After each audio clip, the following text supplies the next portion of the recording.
นี้มาพายเรือกรีนคายักนะครับใช่แล้วก็แบบจะบอกว่า มีตอนนี้มีเพื่อนขับอยู่ข้างหน้านะครับขับเรือ พายเรือ ออกพายเรือ นี่ใช่ผู้หญิ เอา ง จริงไม่มีขยะเลยอ่ะไม่รู้จะเก็บอะไร แต่เดี๋ยวเราจะวิ่งไปหาแถวขยะแล้วกันเนาะพายต่อ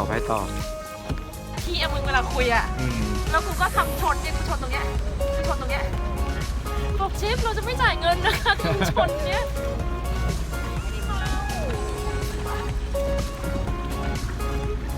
ไป go บริเวณโดยรอบนะครับตอนนี้เรายังไม่เจอขยะจริงประเทศนี้ไม่เห็นมีขยะเลย แก๊งสาว มึงโยนมาหน่อยเร็ว จริงๆก็ต้องชิม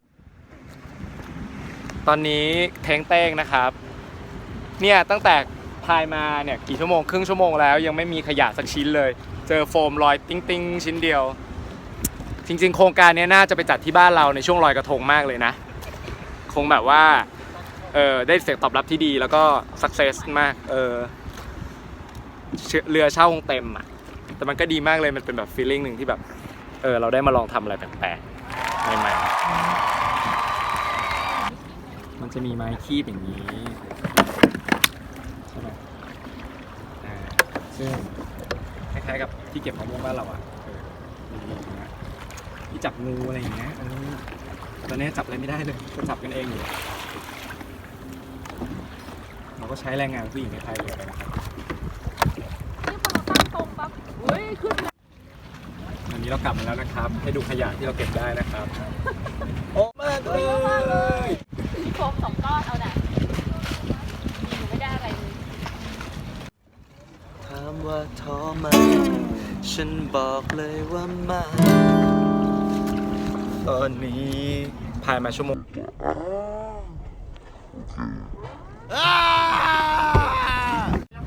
โอ้ยชิ้นใหญ่มากเลยอะแม่ถุงขยะถุงพลาสติก